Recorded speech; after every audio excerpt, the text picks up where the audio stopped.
दिल्ली में BJP high command ने यह साफ कर दिया है कि उत्तर प्रदेश में नेतृत्व परिवर्तन नहीं होगा। योगी आदित्यनाथ मुख्यमंत्री बने रहेंगे। इसके साथ ही यह भी कह दिया गया है कि योगी आदित्यनाथ की लीडरशिप पर भी कोई चर्चा नहीं होगी। हालांकि ये संकेत जरूर मिले हैं कि यूपी बीजेपी के संगठन में बदलाव हो सकता है। ये बदलाव भी उपचुनाव के बाद होगा। यूपी में बीजेपी का पहला लक्ष्य इस वक्त उपचुनाव की 10 सीटें जीतना है। इसके लिए सबको एकजुट होकर काम करने के लिए कहा गया है।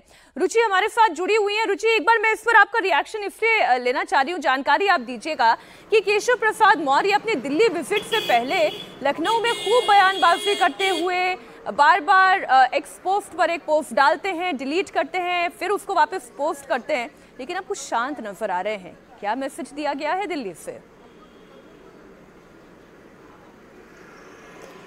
देखिए, केशव प्रसाद मौर्य जब से चुनाव के नतीजे आए हैं तब से वो उनके बयान बिल्कुल ही बंद हैं। वो बात नहीं कर रहे हैं मीडिया से और उनका ज़्यादातर टाइम दिल्ली में बीत रहा है। ये भी कहा जा रहा है कि संघ के कई जो शीर्ष नेतृत्व है उनसे उनकी मुलाकात हो रही है। दिल्ली में वो पार्टी के नेताओं से मिल रहे हैं। अब जो उन्होंने बयान दिया है उस पर उनका कहना है कि ये तो हमने कुछ भी गलत नहीं कहा। वो तो कोई भी पार्टी होगी उसमें संगठन तो बड़ा होगा ही, सरकार तो बाद में आएगी। जब संगठन मजबूत होगा तभी सरकार बन पाएगी। और ऑफ रिकॉर्ड बात करेंगे तो ये भी कह रहे हैं कि अगर ऐसा हुआ होता तो ये इस तरह के नतीजे लोकसभा चुनाव में नहीं आते, क्योंकि अगर आप यूपी में आएंगी तो 2017 से यहाँ पर बीजेपी की सरकार है, तो कार्यकर्ताओं में बहुत ज़्यादा शिकायत है कि हमारी बात नहीं सुनी जाती। जब समाजवादी पार्टी की सरकार थी तो उनके कार्यकर्ताओं की बात बहुत सुनी जाती थी, पुलिस थाने में उनकी चलती थी, लेकिन हमारी कहीं नहीं चलती। आप आज भी बीजेपी दफ्तर लखनऊ में चले जाइए, वहाँ बहुत सारे कार्यकर्ता आपको ये कहते हुए मिल जाएंगे कि हमारी कोई बात नहीं सुनते, हमारी कोई सुनवाई नहीं होती, हमारी सरकार है, केंद्र में भी है, प्रदेश में भी है, लेकिन हमारी कोई सुन नहीं रहा। तो जो कार्यकर्ता है, जो पार्टी को खड़ा करता है, पार्टी को मजबूती देता है, उसमें इस तरह की नाराज़गी है नीचे तक।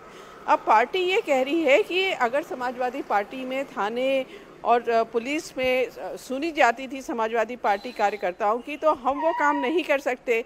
लेकिन वो काम नहीं कर सकते, लेकिन कार्यकर्ताओं की बात सुन सकते हैं। आप लखनऊ में आएंगे तो 2-3 मंत्री हैं जो कार्यकर्ताओं से लगातार मिलते हैं, उनका फीडबैक लेते हैं, उनका काम भी कराने की कोशिश करते हैं।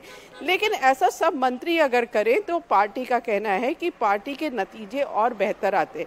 तो अब जब ये नुकसान हो गया है तो उसके बाद उसको रिपेयर करने की कोशिश की जा रही है। पहला टारगेट तो यही है कि 10 सीट्स पर उपचुनाव होने हैं। ये तो कभी हो सकता है क्योंकि पिछली बार 5 सीट समाजवादी पार्टी मैनेजमेंट अगर बीजेपी ठीक कर ले, कार्यकर्ताओं की सुन ले और साथ ही जो अंदरूनी खींचातान है, जिस गुटबाजी की लगातार चर्चा हो रही है, उस पर पूरी तरह से अंकुश लग जाए, जिस पर काफी हद तक अंकुश लगता हुआ दिखाई दे रहा है।